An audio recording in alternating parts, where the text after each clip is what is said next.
Bismillah walhamdulillah wassalatu wassalamu ala rasulillah wa ala alihi wa sahbihi wa man walahu amma ba'd. Donc hier, la dernière partie de ce qu'on était en train d'expliquer, le cheikh il disait à propos de As-Sulh al-Hudaybiyah et comment Omar ibn al-Khattab radiyallahu anhu, lorsqu'il y a eu cette entente de Al-Hudaybiyah, Omar ibn al-Khattab il a été troublé par cette situation-là. Parce que le prophète sallallahu alayhi wa sallam, il a fait une entente de paix avec les mouchriquins, Al-Hudaybiyah. Et dans cette entente de paix, il y avait des clauses qui étaient défavorables aux musulmans et favorables aux mouchriquins. Malgré tout, le prophète sallallahu alayhi wa sallam les a acceptées parce qu'il a vu que au long terme, il y a un bienfait pour les musulmans et pour l'islam dans cette entente-là. Et effectivement, Allah subhanahu wa ta'ala, il a appelé cette entente de Al-Hudaybiyah Fathan Mubina. Il a appelé une victoire évidente et éclatante.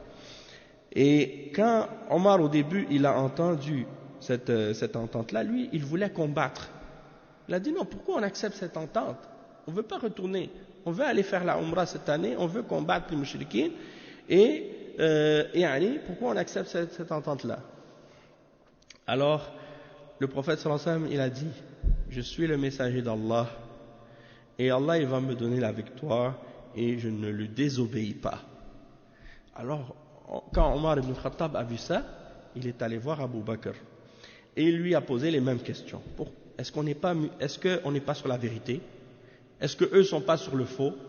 Il a dit oui. Est-ce que si on meurt, on va au paradis? Si eux ils meurent, ils vont en enfer? Il a dit oui. Il a dit, alors pourquoi dans ce cas-là on accepte ces conditions-là? Et Abu Bakr lui a répondu la même chose que le messager d'Allah. Il est le messager d'Allah. Allah va lui donner la victoire et il ne le désobéit pas. Alors que Abu Bakr n'a même pas entendu la réponse du messager d'Allah sallallahu alayhi wa sallam, et pourtant Abu Bakr a répondu la même réponse que le messager d'Allah sallallahu alayhi wa sallam. Alors par la suite il a compris qu'il s'est trompé, et il dit, Omar ibn al-Khattab radiyallahu anhu, il a dit fa'amiltu lidhalika a'mala, c'est-à-dire que par la suite il a fait des choses pour essayer de compenser et effacer cette erreur-là qu'il a fait ce jour-là dans son jugement, d'avoir hésité par rapport à l'acceptation de cette position du messager d'Allah sallallahu alayhi wa sallam, et de ne pas avoir été convaincu depuis le début. Et tandis que Abu Bakr radiyallahu anhu, lui, il n'a même pas hésité du tout. Depuis qu'il a entendu le messager d'Allah sallallahu alayhi wa sallam prendre cette décision, il l'a accepté, il s'est soumis, parce qu'il est as-siddiq. Il est celui qui est le véridique et qui accepte la vérité tout le temps, peu importe. C'est pour ça qu'il a été appelé Siddiq radiyallahu anhu. Donc le cheikh il dit وكذلك لما مات النبي صلى الله عليه وسلم عمر أنكر عمر موته أولا فلما قال أبو بكر إنه مات رجع عمر عن ذلك. Donc pourquoi le cheikh Ibn Taymiyyah il mentionne ces exemples-là? C'est parce qu'il veut montrer que Omar ibn al-Khattab il fait partie des awliya d'Allah. Il fait partie des serviteurs rapprochés d'Allah, les awliya d'Allah. Et il est même, comme le prophète sallallahu alayhi wa sallam l'a dit, un muhaddath, c'est-à-dire quelqu'un qui est inspiré par Allah. À plusieurs reprises, il a eu une opinion et Allah a confirmé que son opinion était le bon par des révélations dans le Coran. On a mentionné au dernier cours hier, les 3 exemples de ça, à propos du hijab, à propos des prisonniers de Badr et à propos de Maqam Ibrahim, on les a mentionnés. Et malgré ça, parfois il s'est trompé également. Et il a eu des jugements dans lesquels il a admis lui-même ne pas avoir eu raison. Et une des exemples de ça, c'est qu'est-ce qu'on a mentionné à propos de Al-Hudaybiyah. Ça c'est un exemple. Et là on voit un autre exemple ici, c'est lorsque le prophète sallallahu alayhi wa sallam est décédé. Omar ibn al-Khattab, quand il a entendu ça, il a nié. Il a rejeté, il a refusé d'accepter ça. Il a dit non, le messager d'Allah sallallahu alayhi wa sallam n'est pas mort. Et même, il voulait même frapper n'importe qui osait dire ou qui voulait dire que le prophète sallallahu alayhi wa sallam est mort. Puis par la suite, Abu Bakr est venu le voir, puis il lui a dit non, il est décédé pour de vrai, il est mort. Sallallahu alayhi wa sallam. Alors, à partir de ce moment, il est revenu. Hein? Il est revenu, il a accepté. Donc c'est pour dire que Abu Bakr radiyallahu anhu, c'est quelqu'un qui a une fermeté dans la religion et qui est au-dessus de Abu Bakr, qui est au-dessus de Omar ibn al-Khattab sur ce plan-là. Hein? Et on le voit dans ces situations-là, comment Abu Bakr est resté ferme dans ces différentes situations. Dans Al-Hudaybiyah, à la mort du prophète sallallahu alayhi wa sallam. C'est pour dire que Omar ibn al-Khattab radiyallahu anhu, il fait partie des awliya d'Allah, mais malgré ça, il peut se tromper. Il n'y a personne qui est infaillible. Donc on dit, si Omar ibn al-Khattab, il peut se tromper alors qu'il est un des meilleurs parmi les awliya d'Allah, et qu'il est inspiré par Allah comme le prophète sallallahu alayhi wa sallam l'a dit, eh bien n'importe quel autre parmi les shuyukh qui sont venus après Omar ibn al-Khattab, peu importe son niveau de science, peu importe son niveau de piété, il ne peut pas être meilleur que Omar ibn al-Khattab. Et si Omar ibn al-Khattab peut s'être trompé, eh bien ces shuyukh-là, ils peuvent se tromper aussi. Donc ceux parmi les musulmans qui pensent que parce qu'un cheikh, il est pieux, il est saint, ou bien il a beaucoup de connaissances, ou bien il est très très religieux, qu'il est à un degré ou à un niveau dans lequel il devient infaillible et qu'il ne peut pas se tromper et que tu dois accepter tout ce qu'il dit sans refuser ou remettre en question quoi que ce soit de ce qu'il dit ou de ce qu'il fait, alors tu as dépassé la limite. C'est-à-dire tu as élevé cette personne à un niveau au-dessus même des sahaba et peut-être même au-dessus du messager d'Allah sallallahu alayhi wa sallam. Et si tu mets ton cheikh au-dessus du messager d'Allah, ça c'est du kufr. Hein? Et si tu le mets au-dessus des sahaba, ça c'est de l'égarement. Donc c'est pour dire, les gens qui ont cette notion-là, parmi les soufis par exemple, eh bien c'est clair que leur position elle est incorrecte et qu'ils ont dépassé la limite de la justice dans cette attitude-là. Maintenant le cheikh il va commenter, Cheikh Al-Fawzan, à propos de cet événement-là, et il dit, par rapport à ça, il y a même un hadith qui est rapporté par Al-Bukhari. Il dit وعن عائشة رضي الله عنها زوج النبي صلى الله عليه وسلم أن رسول الله صلى الله عليه وسلم مات وأبو بكر في السنح قال إسماعيل يعني بالعالية فقام عمر يقول والله ما مات والله ما مات رسول الله صلى الله عليه وسلم قالت وقال عمر والله ما كان يقع في نفسي إلا ذاك وليبعثنه الله ولا يقطعن أيدي رجال وأرجلهم. Donc il dit quand le prophète sallallahu alayhi wa sallam est mort, la femme du prophète sallallahu alayhi wa sallam, elle raconte cette histoire. Aïcha radiyallahu anha, elle dit le messager d'Allah sallallahu alayhi wa sallam, lorsqu'il est mort, le prophète sallallahu alayhi wa sallam est mort et le Abu Bakr radiyallahu anhu était dans un endroit qu'on appelle Al-Aliya. Alors Omar ibn al-Khattab, il a dit par Allah, le messager d'Allah n'est pas mort sallallahu alayhi wa sallam. Hein? Et il a dit je ne pouvais pas accepter autre chose dans mon cœur, Allah va le faire ressusciter. Hein? Et il a dit je vais couper les mains et les jambes de toute personne qui dit que le messager d'Allah sallallahu alayhi wa sallam est mort. فجاء أبو بكر فكشف عن رسول الله صلى الله عليه وسلم فقبله قال فأبي أنت وأمي طبت حيا وميتا والذي نفسي بيده لا يذيقه الله أو لا يذيقك الله الموتتين أبدا. ثم خرج فقال أيها الحالف على رسلك فلما تكلم أبو بكر جلس عمر فحمد الله أبو بكر وأثنى عليه وقال ألا من كان يعبد محمدا فإن محمدا قد مات ومن كان يعبد الله فإن الله حي لا يموت. Ça c'est fort. Alors Abu Bakr est rentré. Il est revenu. Et quand il est arrivé, il est rentré dans la maison du messager d'Allah, sallallahu alayhi wa sallam. Il a embrassé sa tête. Il a embrassé le messager d'Allah. Il a découvert son visage. Il l'a embrassé et il a dit Bi abi anta wa ummi. C'est-à-dire, je donnerai ma mère et mon père pour toi au messager d'Allah. Il a dit, tu as été bon, vivant comme mort. Et il a dit, par celui qui tient mon âme en sa main, Allah ne va pas te faire goûter les deux morts. Puis il est sorti. Il a dit, toi qui es en train de jurer, ala rislik, prends ça, vas-y doucement. Il parle à Omar ibn al-Khattab. Il dit, toi qui es en train de faire des serments et de jurer qu'il n'est pas mort. Ala rislik, doucement. En voulant dire, descends du cheval, calme-toi. Qu'est-ce qu'il lui a dit? Il lui a dit, à Abu Bakr il a parlé.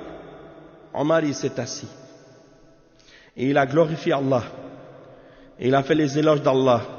Et puis après il a parlé. Il a dit, celui qui adorait Mohammed,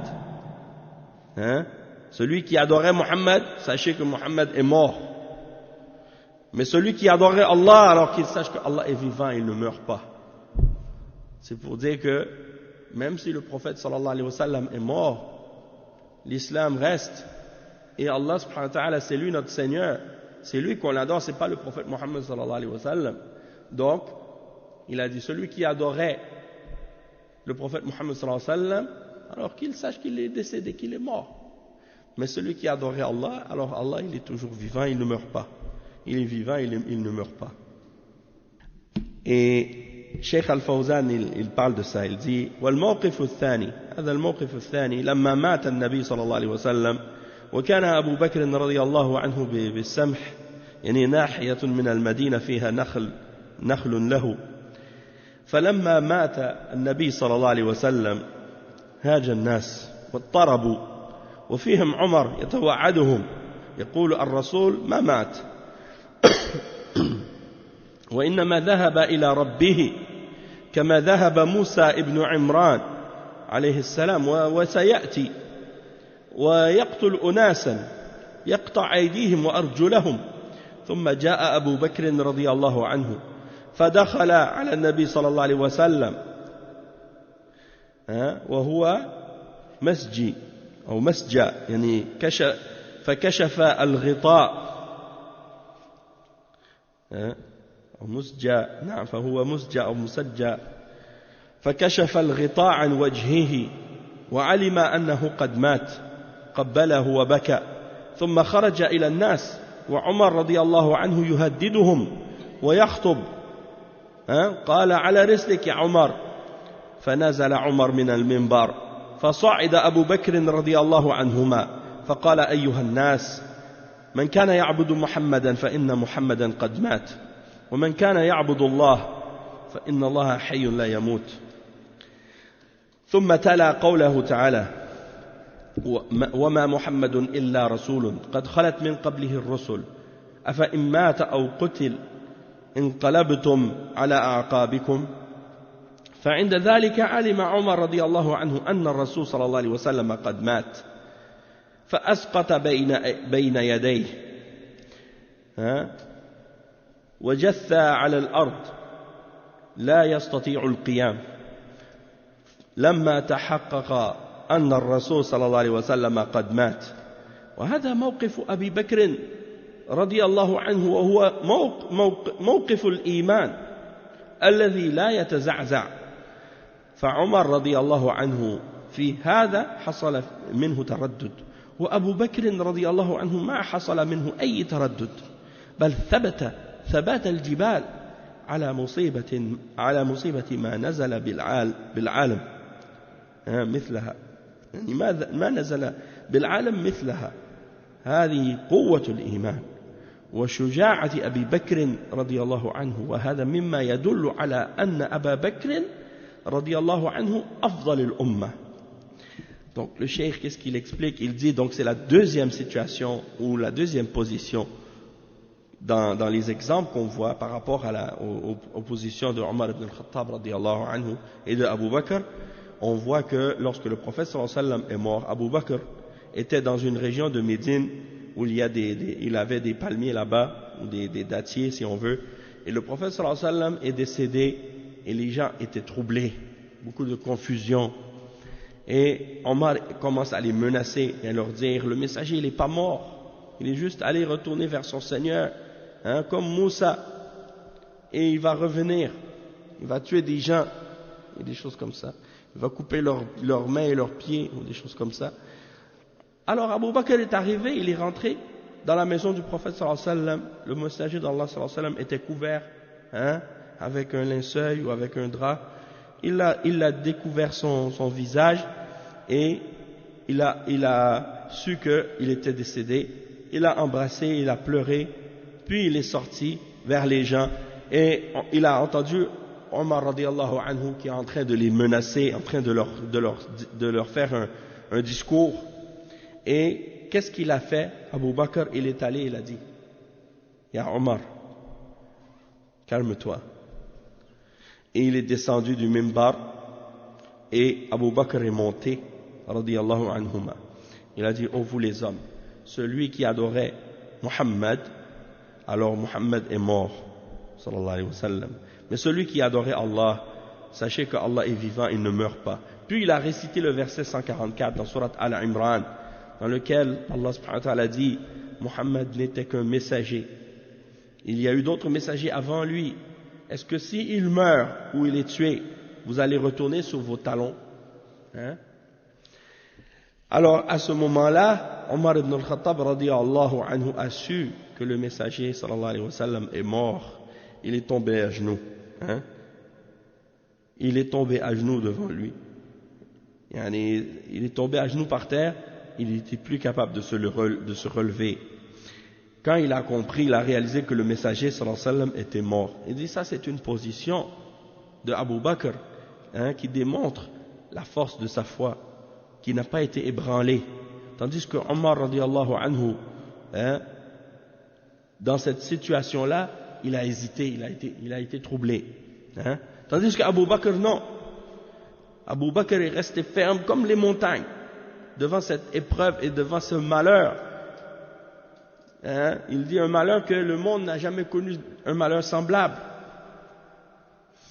Et donc, c'est la force de la foi, le courage de Abu Bakr radiyallahu anhu dans cette situation difficile qui indique que Abu Bakr radiyallahu anhu est le meilleur de cette umma. Hein? Il dit فلما قال أبو بكر إنه مات رجع عمر عن ذلك. يعني فعمر رضي الله عنه يعني ولي من سادات الأولياء ومع هذا أخطأ في هذا فدل على أن الولي يخطئ وليس معصوما. Il dit la preuve, et c'est ça que Ibn Taymiyyah essaie d'établir ici, c'est que Omar radiyallahu anhu c'est un wali parmi les awliya d'Allah, un des plus élevés parmi les serviteurs d'Allah dans la foi. Et malgré ça, il a fait une erreur encore une fois ici. Et ça, c'est la preuve que le wali, il peut se tromper, il n'est pas infaillible. Hein? Après, il dit وَكَذَلِكَ فِي قِتَالِ مَانِعِ الزَّكَاةِ قال عمر لأبي بكر رضي الله عنهما كيف نقاتل الناس وقد قال رسول الله صلى الله عليه وسلم أمرت أن أقاتل الناس حتى يشهدوا أن لا إله إلا الله وأني رسول الله فإذا فعلوا ذلك عصموا مني دماءهم وأموالهم إلا بحقها فقال له أبو بكر رضي الله عنه ألم يقل إلا بحقها فإن الزكاة من حقها ووالله لو منعوني عناقا كانوا يؤدونها إلى رسول الله صلى الله عليه وسلم لقاتلتهم على منعها قال عمر فوالله ما هو إلا أن رأيت الله قد شرح صدر أبي بكر للقتال فعلمت أنه الحق. Regardez une autre situation. Dans la situation après la mort du prophète sallallahu alayhi wa sallam par rapport à ceux qui refusaient de payer la zakat. Abu Bakr radiyallahu anhu, il a dit il faut les combattre. Ils refusent de payer la zakat, il faut les combattre. Et Omar ibn al-Khattab radiyallahu anhu lui dit Ya Abu Bakr, comment tu veux combattre des gens que le messager d'Allah sallallahu alayhi wa sallam a dit j'ai été ordonné de combattre les hommes jusqu'à ce qu'ils témoignent que rien ne mérite d'être adoré excepté Allah et que Mohammed est le messager d'Allah, et s'ils ont fait cela, ils sont préservés contre moi dans leur vie, dans leur sang et dans leurs biens, excepté pour un de ces droits. Et Abu Bakr radiyallahu anhu, il a répondu, il a dit, n'est-ce pas que la zakat, ça fait partie de ces droits? On vous l'a dit, la zakat, ça fait partie des droits de la ilaha illallah. Donc, il dit, je jure par Allah que s'il refuse de me donner une corde, il y a quelque chose qu'il donnait au messager d'Allah pour retenir les chameaux avec, il le donnait au messager d'Allah, et maintenant ils ne veulent plus le donner, il dit, je vais les combattre, parce qu'ils ont refusé de le donner. Et Omar ibn al-Khattab, qu'est-ce qu'il a dit par la suite? Il a dit, par Allah, j'ai compris, quand j'ai vu que Abu Bakr était déterminé à les combattre, j'ai su que c'est parce que Allah a ouvert son cœur à cette position-là, et à ce moment-là, j'ai su que c'était la vérité. Donc, ça c'est la troisième exemple que le cheikh il a mentionné pour montrer une position dans laquelle Omar ibn al-Khattab s'est trompé par rapport à Abu Bakr radiyallahu anhuma. Donc le cheikh il explique, Cheikh Al-Fawzan, à propos de cette situation, et ce hadith qu'on a lu, c'est rapporté par Al-Bukhari et Muslim, donc c'est un hadith authentique.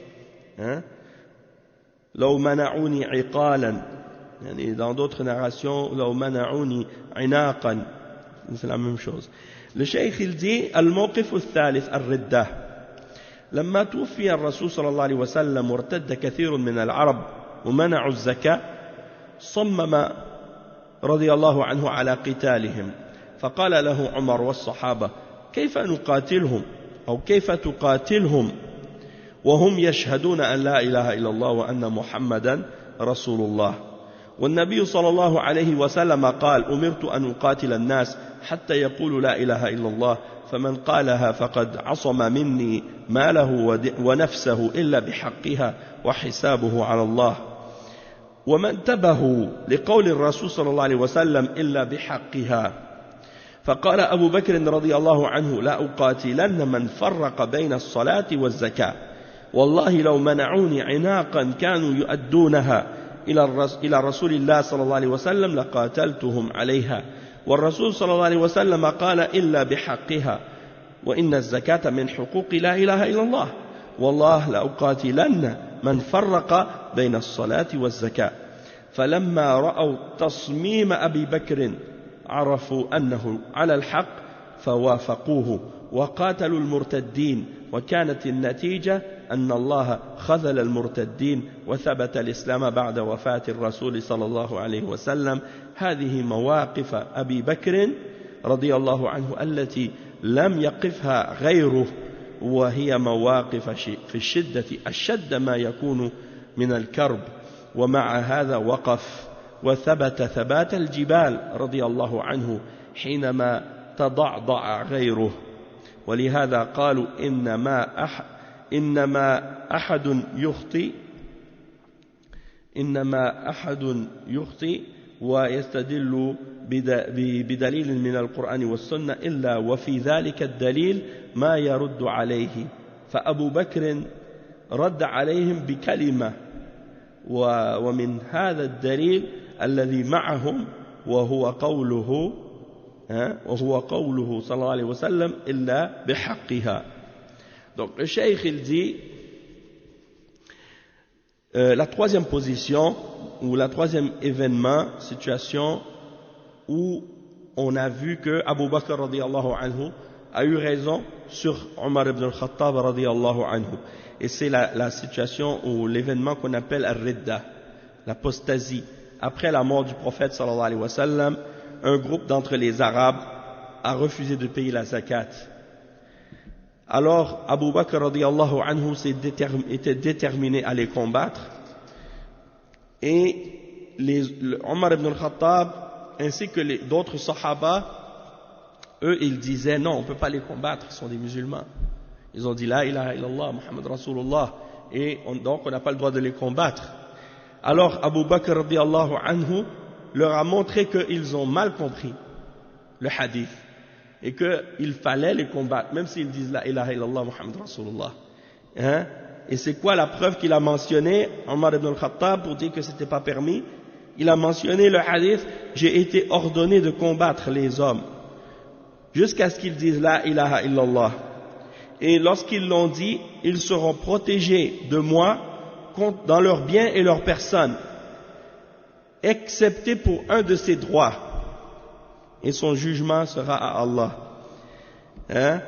Alors le cheikh il dit, ils n'ont pas fait attention à la petite partie du hadith où le messager d'Allah sallallahu alayhi wa sallam a dit illa bihaqqiha, c'est-à-dire excepté pour un de ses droits, un des droits de la ilaha illallah. Alors Abu Bakr radiyallahu anhu il a dit, par Allah, je vais combattre quiconque fait une distinction entre l'obligation de la salat et l'obligation de la zakat.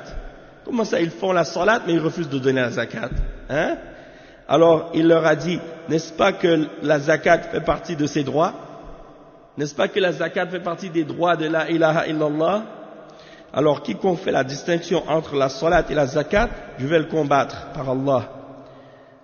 Alors à partir de ce moment-là, ils ont su que Abu Bakr radiyallahu anhu était déterminé. Et ils ont compris que cette position, c'était ça la vérité. Alors ils ont été d'accord par la suite avec Abu Bakr. Et ils ont combattu les apostats. Et à cause de ça, justement, c'est ça qui a fait en sorte que l'islam reste ferme, reste fort, et que les gens restent dans l'islam, et les apostats ont été écrasés par la suite. Donc ça, c'est une des positions, après la mort du prophète sallallahu alayhi wa sallam, qui a montré, ou qui a fait paraître encore plus, la fermeté de Abu Bakr radiyallahu anhu, dans des situations très dures et très difficiles auxquelles Abu Bakr radiyallahu anhu avait à faire face après, justement, dans cette situation-là. Donc ça, c'est un autre de ces exemples-là. Et c'est pour ça, quand ils ont dit, comment on peut avoir tort alors qu'on se base sur le Coran et la Sunna? On n'a pas le droit de combattre les musulmans. Et Abu Bakr radiyallahu anhu les a réfutés par une parole qui est dans le même dalil que ce qu'ils ont ramené comme dalil. Illa bihaqqiha. Donc ça, c'est la preuve de la compréhension très subtile et très profonde de Abu Bakr radiyallahu anhu à propos de la religion d'Allah. Sur des points que d'autres ont manqué, alors que ils sont malgré tout parmi les savants, parmi les sahaba, mais Abu Bakr radiyallahu anhu les a dépassés dans cette compréhension-là. Et ça, c'est un exemple pour dire, encore une fois, Omar ibn al-Khattab radiyallahu anhu est un wali parmi les awliya d'Allah.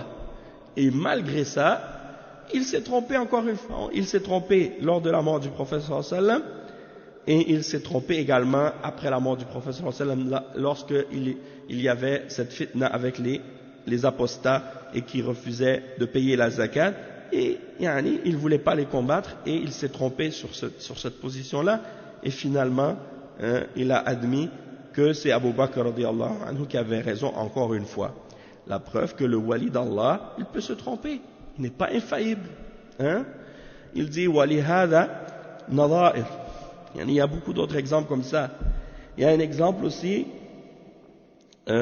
où un compagnon même, je pense que c'était justement Abu Bakr radiyallahu anhu, où il a fait un rêve, je ne sais pas si c'est le messager d'Allah sallallahu alayhi wa sallam qui a fait un rêve, ou bien si c'est un autre parmi les compagnons qui a fait un rêve, et il a mentionné qu'il a vu dans le rêve qu'il y avait, je pense, du lait et du miel, ou des choses comme ça, puis il a expliqué le rêve, puis après, je ne sais pas si, je me rappelle plus bien comme il faut, mais je sais que c'est dans le Bukhari, il a demandé donc au messager d'Allah, laisse-moi expliquer ce rêve.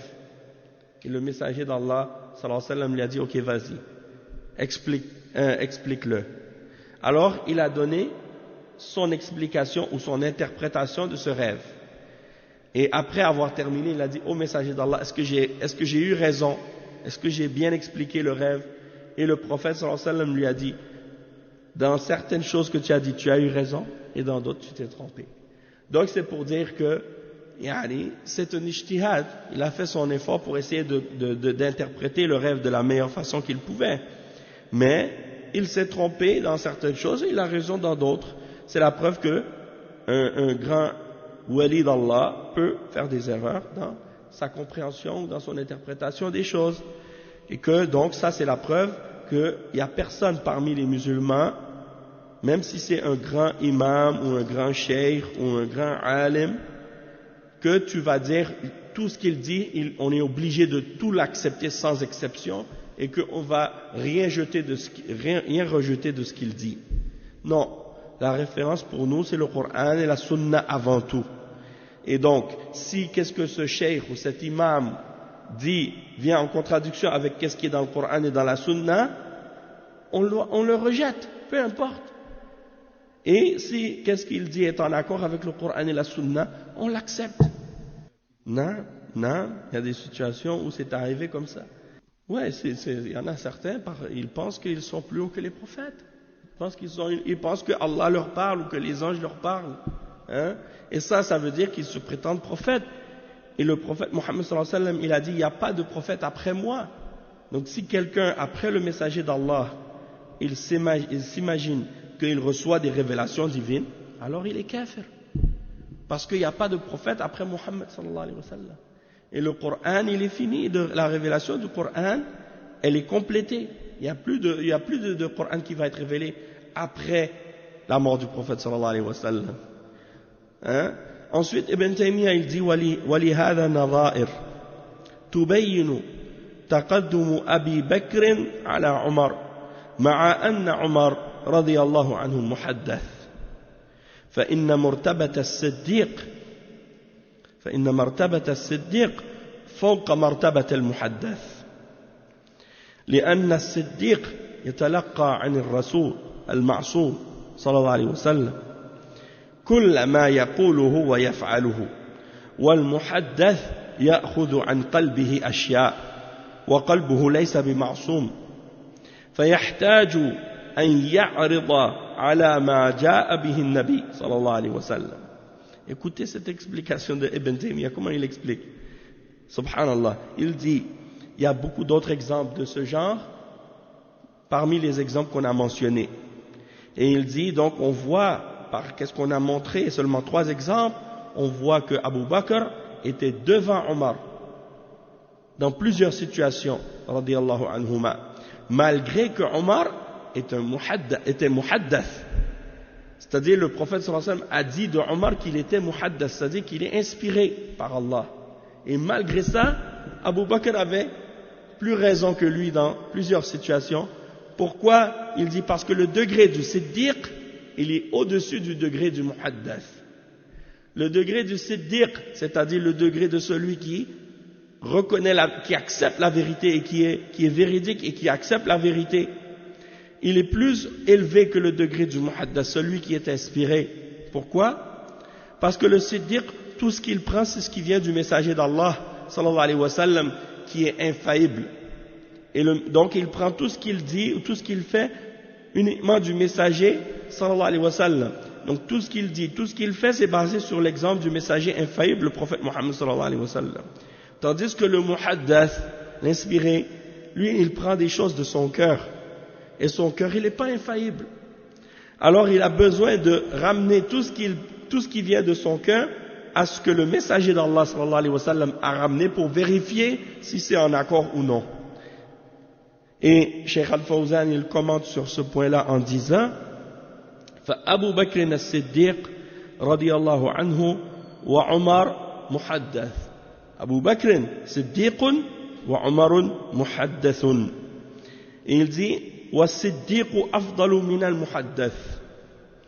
يتضح هذا من مواقف أبي بكر رضي الله عنه في هذه الشدائد العظيمة التي تتهاوى لها الجبال الرواسي Il dit Abu Bakr c'est un siddiq, tandis que Omar est un muhaddath.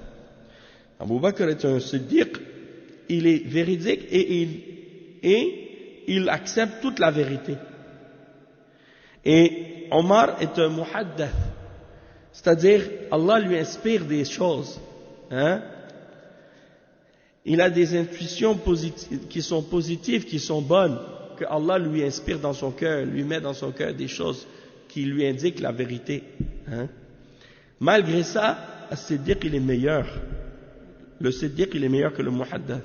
Et on voit ça clairement dans les exemples des situations qui sont arrivées, des positions difficiles que Abu Bakr radiallahu anhu a prises et qu'il est resté ferme dans ces situations-là, malgré que c'est des situations tellement dures que même les grandes montagnes s'écroulent devant elles. Et il dit وهذا الفرق بين الصديق والمحدث لأن الصديق لا يأتي بشيء من عنده أبدا وإنما يتلقى عن الرسول صلى الله عليه وسلم كل ما يقوله وأما المحدث فقد يأخذ شيئا مما يحدث به في نفسه وهذا قد لا يكون صوابا قد يكون خطأ. Donc c'est ça, le muhaddath et le siddiq, ils ont des degrés différents. Le siddiq, parce qu'il prend uniquement de tout ce qu'il dit, tout ce qu'il fait, il ne le prend que de ce que vient, que ce que le messager sallallahu alayhi wa sallam a dit, il le prend seulement. Il prend de rien d'autre que ça. Tandis que le muhaddath, peut-être que parfois il va prendre des choses que son âme lui suggère, ou bien des opinions qu'il a, qui pense être inspirées et qu'il prend comme étant une opinion correcte alors qu'il a tort. Ça peut arriver qu'il se trompe et on voit que c'est ce qui est arrivé. Il a dit ليس بمعصوم قد يخطئ الإنسان إذا اعتمد على غير الكتاب والسنة قد يخطئ. Donc il dit l'être humain peut se tromper s'il se base sur autre que sur le Coran et la Sunna, il peut faire une erreur. Et il dit ولهذا كان عمر الشيخ ابن تيمية il dit ولهذا كان عمر رضي الله عنه يشاور الصحابة رضي الله عنه ويناظرهم ويرجع إليهم في بعض الأمور. Il dit c'est pour cette raison que Omar رضي الله عنه quand il était khalifa il retournait aux sahaba, aux autres sahaba, il les réunissait tous pour leur demander leur opinion avant de prendre une décision. Et il échangeait avec eux et il débattait avec eux et il revenait vers eux dans certaines choses. Donc c'est la preuve que il voulait confirmer des choses avec eux. Et il dit وَمَعَ مَا أَعْطَاهُ اللَّهُ مِنَ الْإِلْهَامِ وَالْإِدْرَاكِ وَمَا كَانَ يَعْتَمِدُ عَلَى رَأْيِهِ إِنَّمَا يُشَاوِرُ الصَّحَابَةَ فِيمَا يعرض من الأمور. Pourquoi le cheikh il mentionne ça? Pourquoi Ibn Taymiyyah il mentionne ces exemples-là? Parce qu'il y a beaucoup de soufis qui prétendent qu'ils sont muhaddath.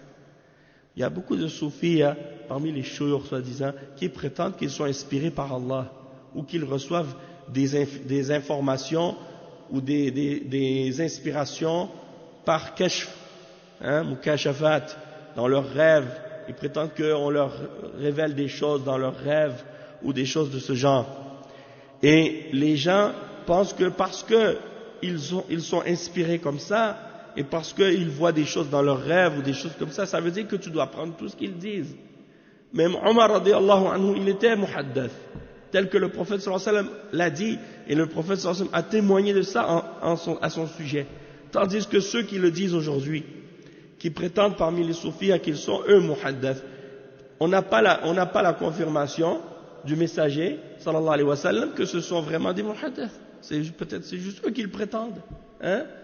Mais malgré ça, même Omar ibn al-Khattab qui était muhaddath et que le prophète sallallahu alayhi wa sallam a témoigné de ça à son sujet, même lui, il s'est trompé dans plusieurs fois, dans plusieurs choses.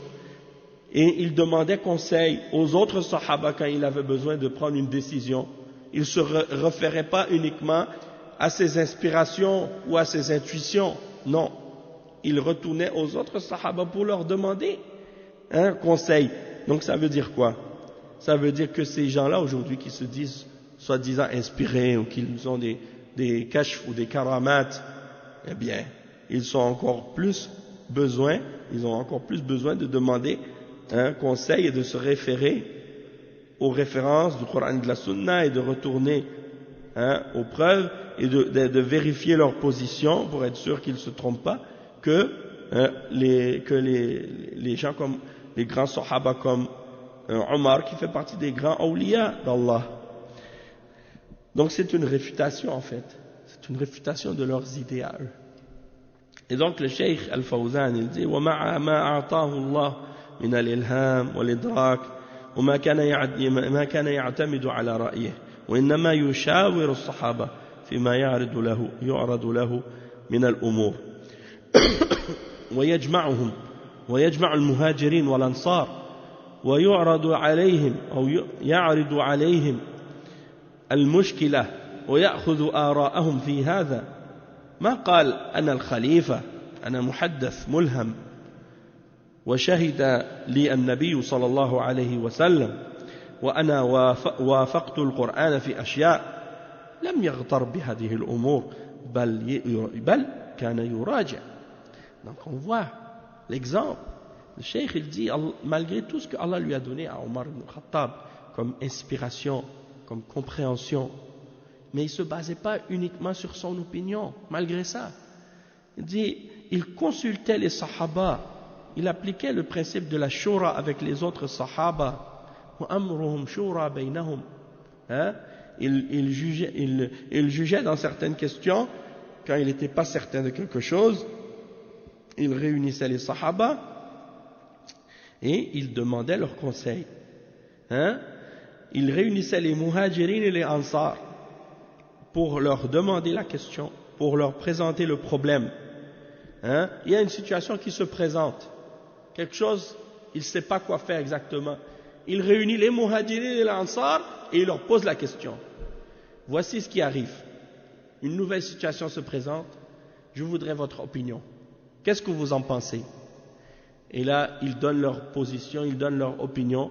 Et Omar, il regarde qu'est-ce que les autres disent et il prend leur point de vue. Le cheikh, il dit, il aurait pu dire, c'est moi le khalifa. Et je suis inspiré. Et le messager d'Allah a témoigné à mon sujet que je suis inspiré. Et j'ai été en accord avec le Coran dans plusieurs choses. Mais il ne s'est pas laissé tromper par ça. Malgré ça, il ne s'est pas laissé tromper par ça pour dire que non, je ne veux pas me demander à personne. Malgré ça, il retournait aux sahaba, il leur demandait leur opinion. Donc le cheikh, il dit, cheikh Ibn Taymiyyah, il continue, il dit وَيُنَازِعُونَهُ فِي أَشْيَاءٍ فَيَحْتَجُّ عَلَيْهِمْ ويحتجون عليه بالكتاب والسنة ويقررهم على منازعته ولا يقول لهم أنا محدث مثل ملهم مخاطب فينبغي لكم أن تقبلوا مني ولا تعارضوني. Le cheikh il dit, des fois il disputait certaines de ses opinions et il ramenait des arguments contre eux et eux ramenaient des arguments contre lui dans le Coran du Coran et de la Sunna pour montrer qu'il n'a pas raison. Il dit وَيُقَرِّرُهُمْ عَلَى مُنَازَعَتِهِ. Quand ils n'étaient pas d'accord avec lui sur quelque chose, il approuvait leur désaccord, c'est-à-dire il acceptait le fait qu'il lui dispute son point de vue, en voulant dire si vous voyez que j'ai pas raison, eh bien montrez-moi que j'ai tort, amenez-moi les preuves, clarifiez-moi mon erreur. Il demandait ça. Il leur a pas dit je suis inspiré, vous devez accepter tout ce qui vient de moi, vous ne devez pas vous objecter à moi et à ce que je dis. Non, il n'a jamais dit ça. Ça c'est la preuve que le wali d'Allah, peu importe son degré, son niveau de piété, son niveau de science, il ne peut pas dire aux gens vous devez tout prendre ce que je vous dis et rejeter quoi que ce soit rien rejeter de ce que je vous dis. Il ne peut pas dire ça. Donc ça c'est une leçon et une réfutation en même temps pour ceux qui aujourd'hui parmi les shuyukh soufis ou les gens de ces turuq qui disent non, il faut tout prendre de qu'est-ce que le cheikh ils disent, hein. Et comme on avait mentionné justement les shuyukh des turuq, quand ils acceptent un mourid, le mourid c'est qui? Le mourid c'est celui qui il rentre dans la tariqa, il donne bay'a à un cheikh, hein. C'est pas le mourid au Sénégal qui s'appelle la tariqa mouridiyya. Ça c'est le nom de la tariqa, ils l'ont appelé mouridiyya. Mais dans toutes les turuq il y a des mourides. Le mot mourid là c'est le terme qui est employé pour désigner celui qui veut rentrer dans la tariqa. Hein? Arada yuridu, c'est le terme qui vient de l'irada, hein? Al-mourid, celui qui veut suivre le cheikh, rentrer dans la tariqa. Oui, donc il donne l'allégeance au cheikh. Et il dit, je me soumets entièrement à ce cheikh dans tout ce qu'il me demande, dans sa volonté, et je m'objecte à rien de ce qu'il dit, comme un mort face à celui qui lave le corps du mort.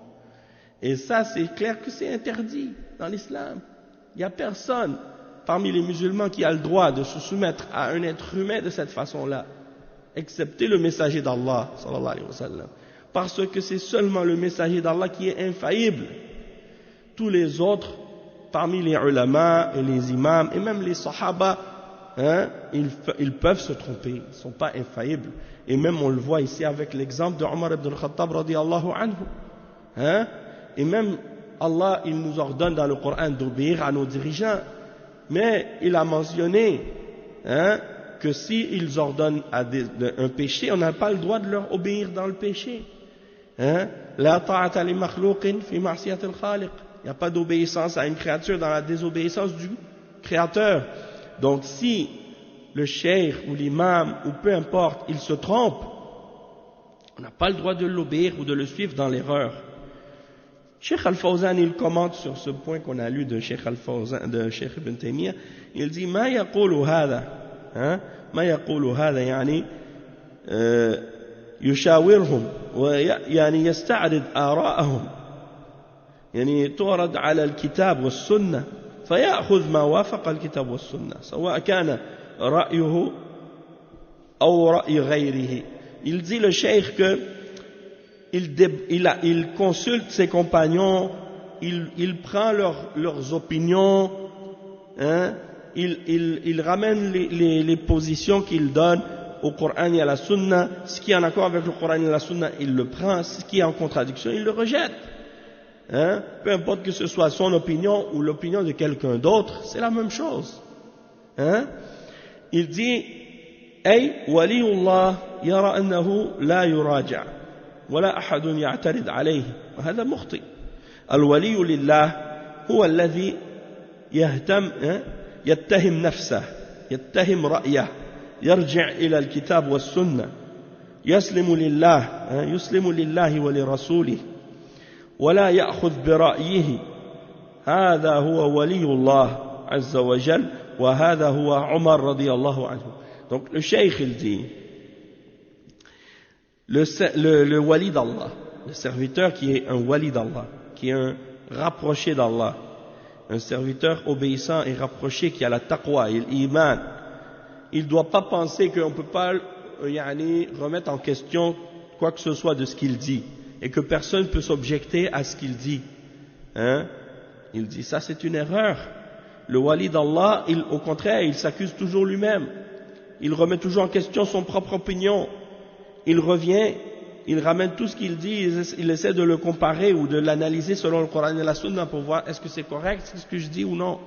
Hein? Et il se soumet à Allah et à son messager. Il ne prend pas juste son opinion à lui. Hein? Si son opinion contredit, il le rejette. Donc ça, c'est le vrai wali d'Allah, il est comme ça. Le vrai serviteur d'Allah, il est comme ça. Et c'est ainsi qu'était Omar ibn al-Khattab radiyallahu anhu. Hein? Il n'était pas celui qui dit non, moi, Allah, il m'a inspiré de la vérité. Personne ne peut remettre en question quoi que ce soit de ce que je dis, obéissez-moi aveuglément. Non, jamais. Malgré qu'il était le khalifa. Le khalifa de toute la Ummah. Hein? après la mort du prophète sallallahu alayhi wa sallam. Donc il a bien été éduqué par le messager d'Allah sallallahu alayhi wa sallam, et c'est comme ça que les sahaba ont tous été éduqués, et c'est comme ça que les sahaba agissaient, parce que c'est ça la méthodologie des sahaba radiyallahu anhum, c'est ça la voie des salaf as-salih. La voie des salaf, c'est ça la voie des salaf, hein? Le cheikh il dit فأي أحد ادعى أو ادعى له أصحابه أنه ولي لله وأنه مخاطب فيجب على أتباعه أن يقبلوا منه كل ما يقوله ولا يعارضوه ويسلموا له حاله من غير اعتبار بالكتاب والسنة فهو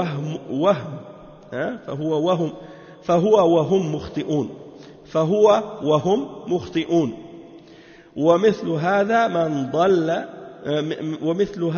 من أضل الناس. Regardez qu'est-ce qu'il dit le cheikh. Il dit quiconque prétend ou quiconque que ses compagnons prétendent de lui que c'est un wali.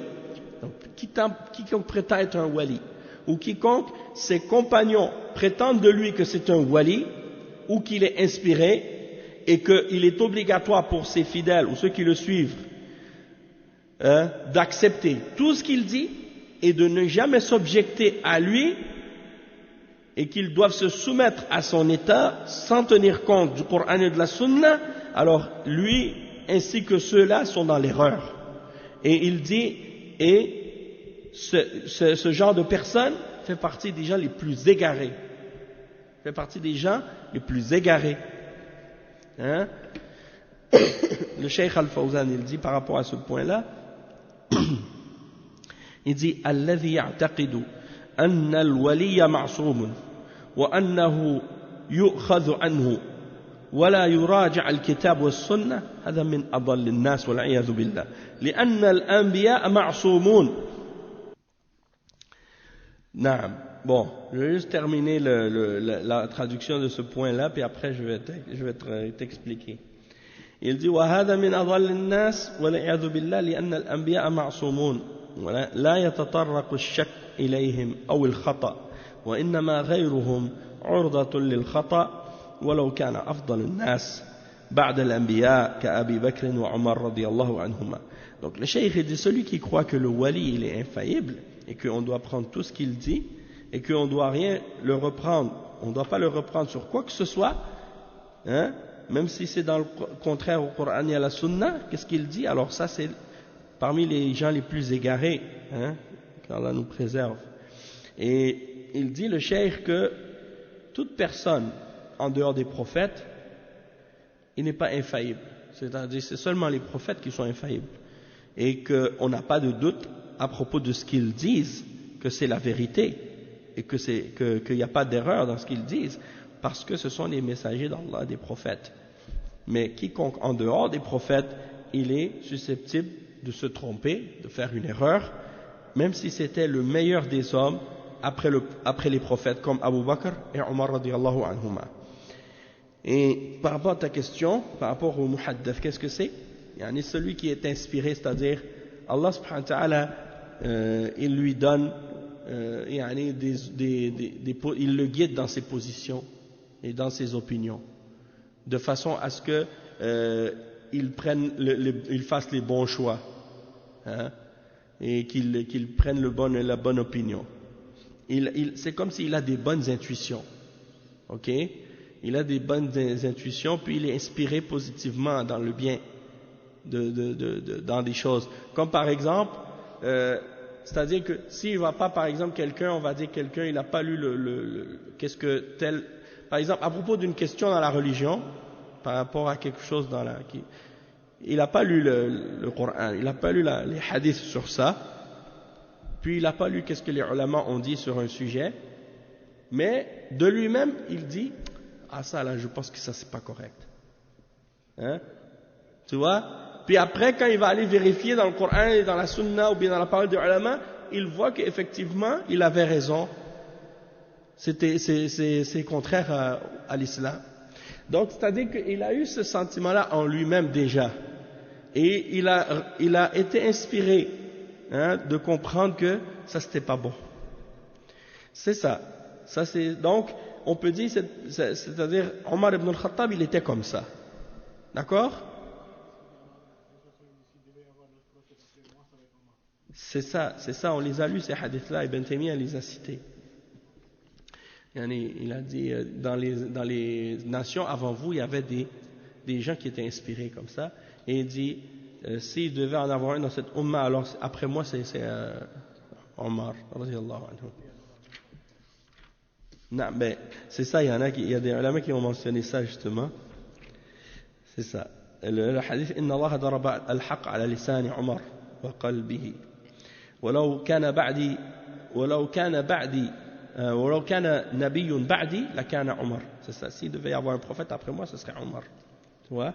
Et l'autre hadith avant, qui est rapporté par Al-Bukhari et Muslim, قد كان في الأمم قبلكم محدثون فإن يكن في أمتي أحد فعمر منهم. Il dit, il y avait dans les nations avant vous des gens comme ça inspirés, muhaddathoun. Il dit, s'il devrait y en avoir un dans ma umma, alors Omar serait un d'entre eux. Oui, Omar serait un d'entre eux. Donc, le cheikh, il explique ça, par rapport à ça. Et c'est pour dire que même quelqu'un qui est dans cette situation-là, même lui peut se tromper.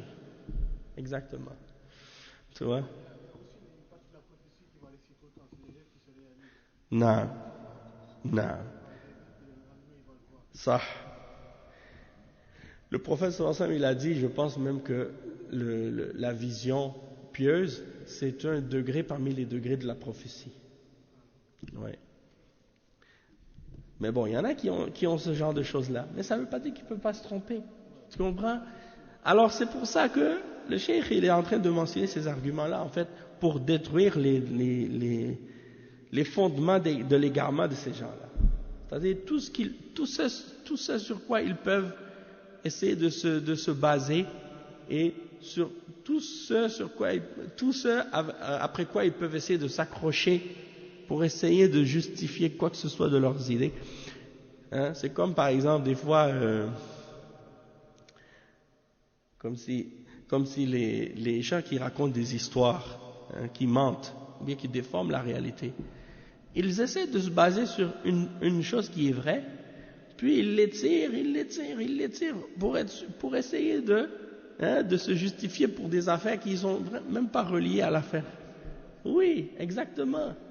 Donc ils prennent une petite information qui est vraie, puis ils l'étirent d'une façon pour dire, et puis ils jouent avec pour essayer de justifier plein d'autres choses qui sont clairement fausses.